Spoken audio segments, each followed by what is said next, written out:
What is National Socialism? Naive minds think that the office of kingship lodges in the king himself, in his ermine cloak and his crown, in his flesh and bones.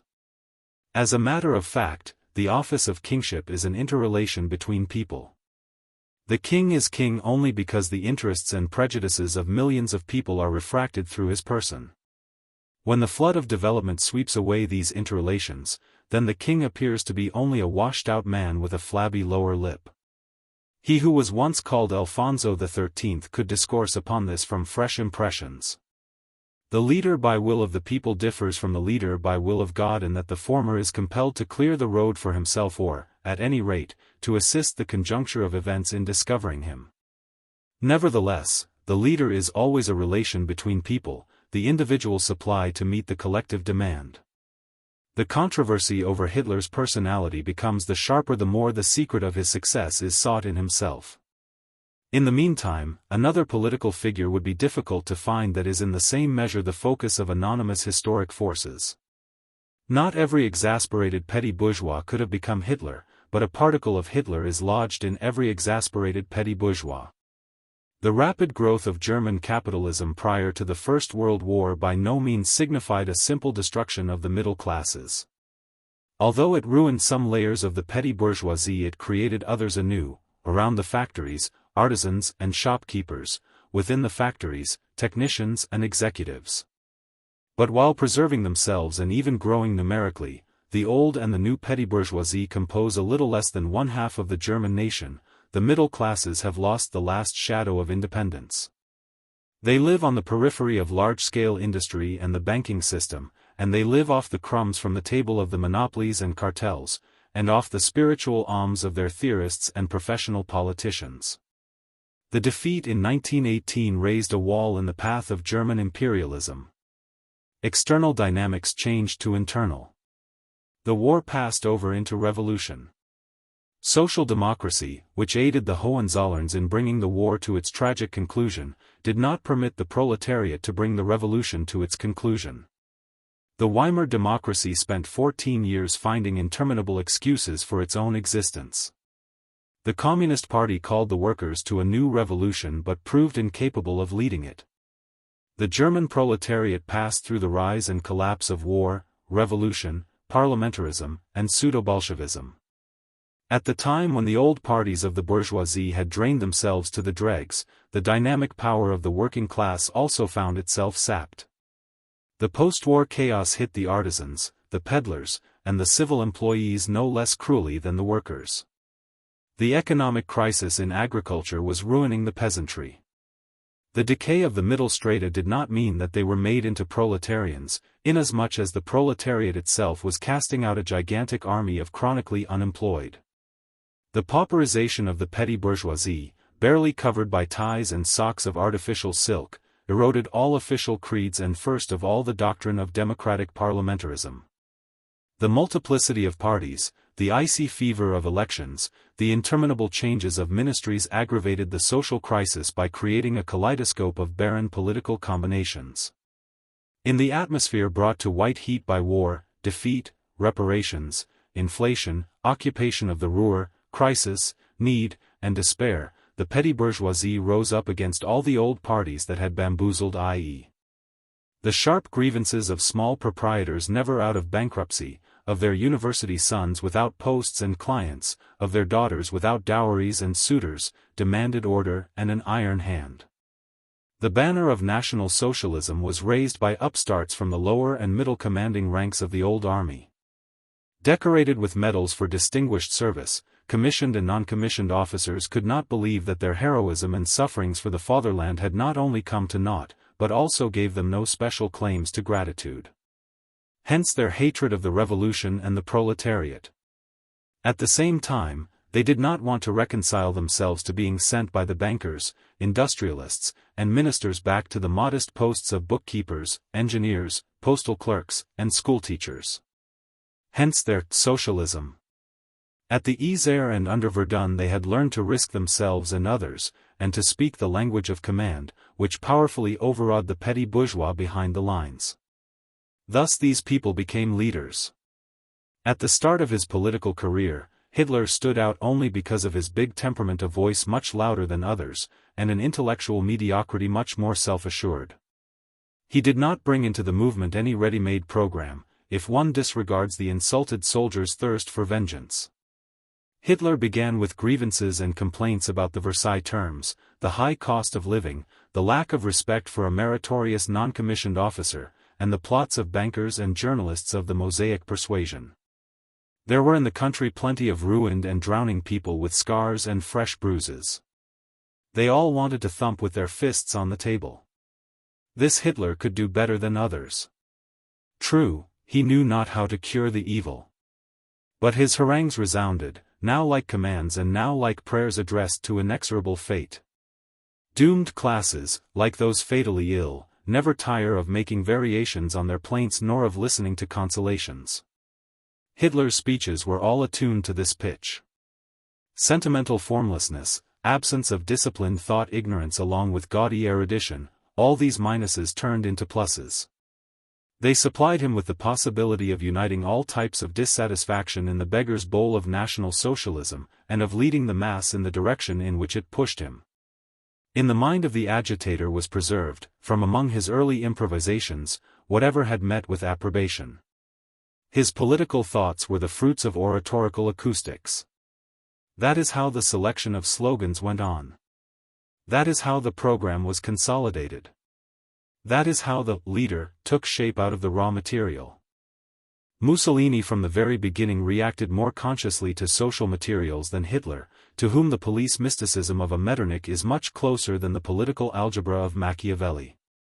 Mussolini is mentally bolder and more cynical. It may be said that the Roman atheist only utilizes religion as he does the police and the courts, while his Berlin colleague really believes in the infallibility of the Church of Rome.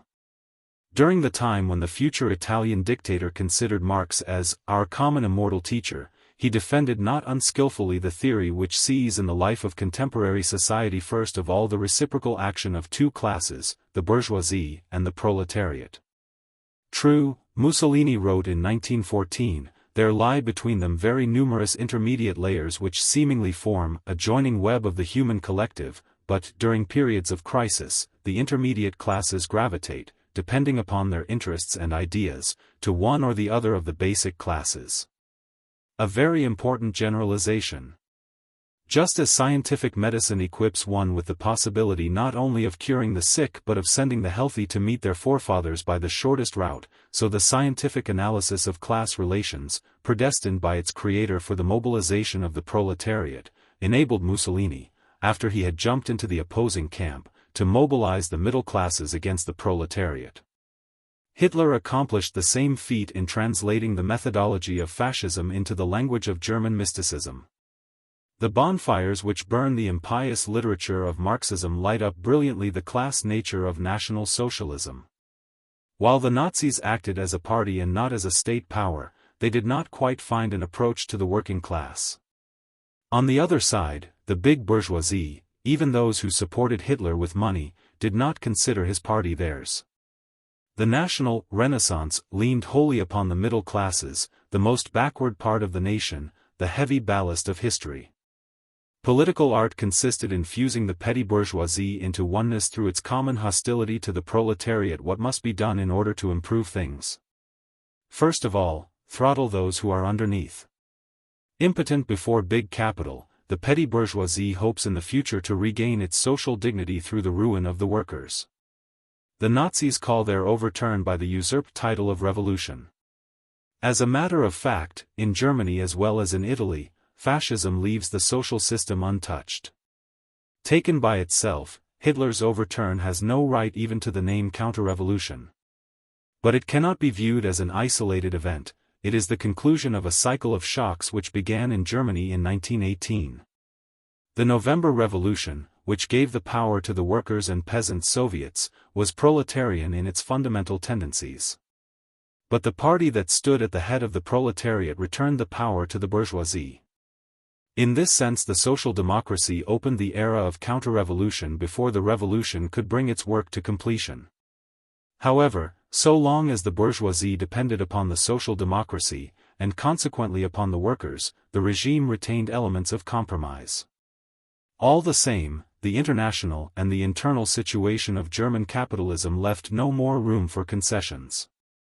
As social democracy saved the bourgeoisie from the proletarian revolution, fascism came in its turn to liberate the bourgeoisie from the social democracy. Hitler's coup is only the final link in the chain of counter-revolutionary shifts. The petty bourgeois is hostile to the idea of development, for development goes immutably against him. Progress has brought him nothing except irredeemable debts.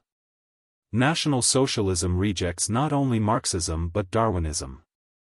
The Nazis curse materialism because the victories of technology over nature have signified the triumph of large capital over small. The leaders of the movement are liquidating intellectualism because they themselves possess second- and third-rate intellects, and above all because their historic role does not permit them to pursue a single thought to its conclusion. The petty bourgeois needs a higher authority, which stands above matter and above history, and which is safeguarded from competition, inflation, crisis, and the auction block. To evolution, materialist thought, and rationalism, of the 20th, 19th, and 18th centuries, is counterposed in his mind national idealism as the source of heroic inspiration. Hitler's nation is the mythological shadow of the petty bourgeoisie itself, a pathetic delirium of a thousand-year Reich. In order to raise it above history, the nation is given the support of the race. History is viewed as the emanation of the race. The qualities of the race are construed without relation to changing social conditions. Rejecting economic thought as base, National Socialism descends a stage lower. From economic materialism it appeals to zoologic materialism.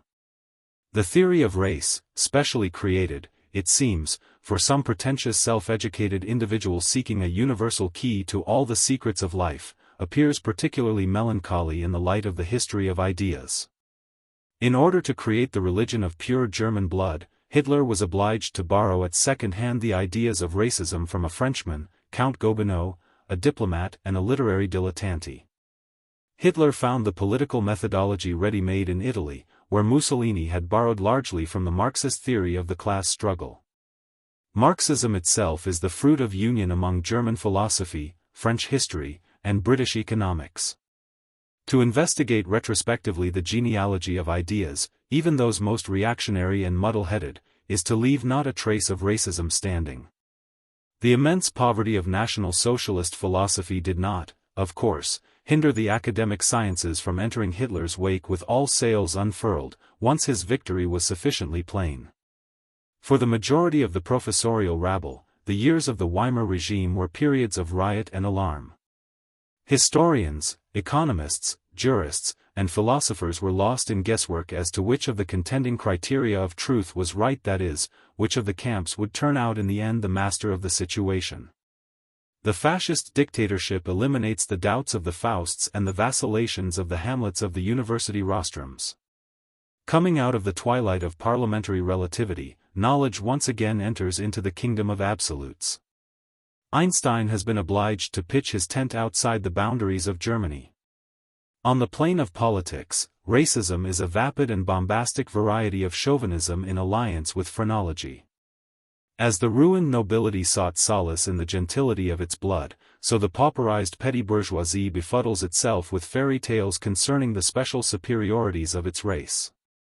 Worthy of attention is the fact that the leaders of National Socialism are not native Germans but interlopers from Austria, like Hitler himself, from the former Baltic provinces of the Tsar's empire, like Rosenberg, and from colonial countries, like Hesse, who is Hitler's present alternate for the party leadership.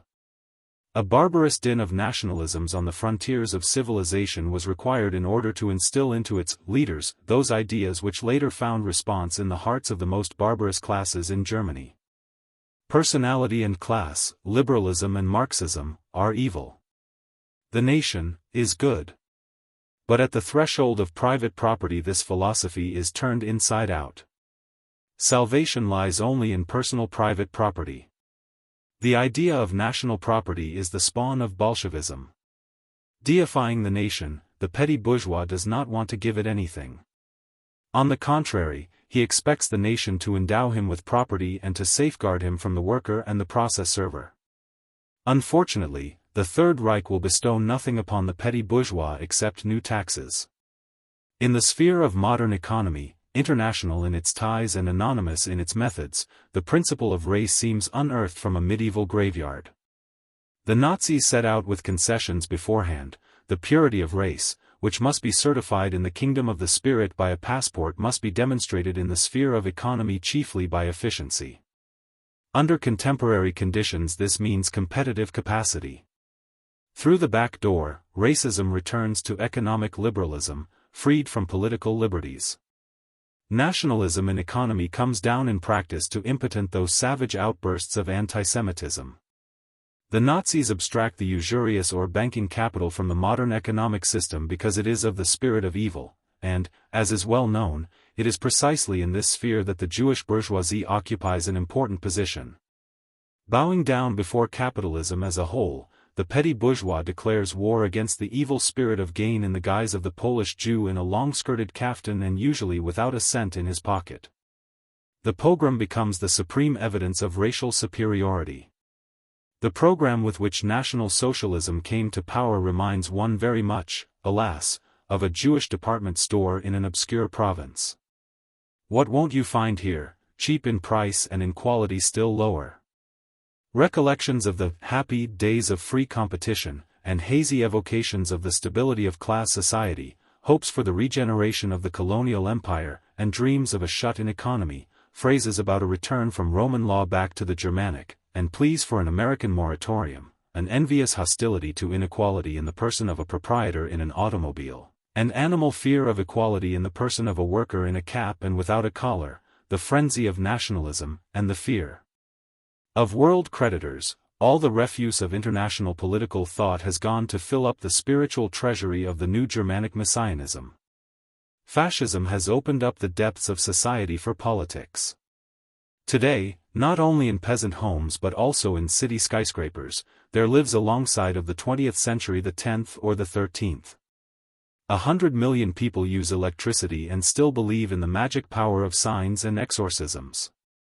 The Pope of Rome broadcasts over the radio about the miraculous transformation of water into wine. Movie stars go to mediums. Aviators who pilot miraculous mechanisms created by man's genius wear amulets on their sweaters. What inexhaustible reserves they possess of darkness, ignorance, and savagery. Despair has raised them to their feet. Fascism has given them a banner. Everything that should have been eliminated from the national organism in the form of cultural excrement in the course of the normal development of society has now come gushing out from the throat. Capitalist society is puking up the undigested barbarism. Such is the physiology of National Socialism. German fascism, like Italian fascism, raised itself to power on the backs of the petty bourgeoisie, which it turned into a battering ram against the organizations of the working class and the institutions of democracy. But fascism in power is least of all the rule of the petty bourgeoisie. On the contrary, it is the most ruthless dictatorship of monopoly capital. Mussolini is right, the middle classes are incapable of independent policies. During periods of great crisis they are called upon to reduce to absurdity the policies of one of the two basic classes. Fascism succeeded in putting them at the service of capital. Such slogans as state control of trusts and the elimination of unearned income were thrown overboard immediately upon the assumption of power. Instead, the particularism of German lands, leaning upon the peculiarities of the petty bourgeoisie, gave way to capitalist police centralism. Every success of the internal and foreign policies of National Socialism will inevitably mean the further crushing of small capital by large. The program of petty bourgeois illusions is not discarded, it is simply torn away from reality, and dissolved in ritualistic acts. The unification of all classes reduces itself to semi-symbolic compulsory labor and to the confiscation of the labor holiday of May Day for the benefit of the people. The preservation of the Gothic script as opposed to the Latin is a symbolic revenge for the yoke of the world market. The dependence upon the international bankers, Jews among their number, is not eased an iota, wherefore it is forbidden to slaughter animals according to the Talmudic ritual. If the road to heaven is paved with good intentions, then the avenues of the Third Reich are paved with symbols. Reducing the program of petty bourgeois illusions to a naked bureaucratic masquerade, National Socialism raises itself over the nation as the worst form of imperialism. Absolutely vain are hopes that Hitler's government will fail today or tomorrow, a victim of its internal inconsistency. The Nazis required the program in order to assume power, but power serves Hitler not at all for the purpose of fuming the program. His tasks are assigned him by monopoly capital. The compulsory concentration of all forces and resources of the people in the interests of imperialism, the true historic mission of the fascist dictatorship, means preparation for war, and this task, in its turn, brooks no internal resistance and leads to a further mechanical concentration of power. Fascism cannot be reformed or retired from service. It can only be overthrown. The political orbit of the regime leans upon the alternative, war or revolution. Postscript. P.S. The first anniversary of the Nazi dictatorship is approaching. All the tendencies of the regime have had time to take on a clear and distinct character. The socialist revolution pictured by the petty bourgeois masses as a necessary supplement to the national revolution is officially liquidated and condemned. The brotherhood of classes found its culmination in the fact that on a day especially appointed by the government the haves renounced the hors d'oeuvre and dessert in favor of the have-nots. The struggle against unemployment is reduced to the cutting of semi-starvation doles in two. The rest is the task of uniform statistics. Planned autarky is simply a new stage of economic disintegration. The more impotent the police regime of the Nazi is in the field of national economy, the more it is forced to transfer its efforts to the field of foreign policy. This corresponds fully to the inner dynamics of German capitalism, aggressive through and through. The sudden turn of the Nazi leaders to peaceful declarations could deceive only utter simpletons. What other method remains at Hitler's disposal to transfer the responsibility for internal distresses to external enemies and to accumulate under the press of the dictatorship the explosive force of nationalism? This part of the program, outlined openly even prior to the Nazis' assumption of power, is now being fulfilled with iron logic before the eyes of the world. The date of the new European catastrophe will be determined by the time necessary for the arming of Germany. It is not a question of months, but neither is it a question of decades. It will be but a few years before Europe is again plunged into a war, unless Hitler is forestalled in time by the inner forces of Germany.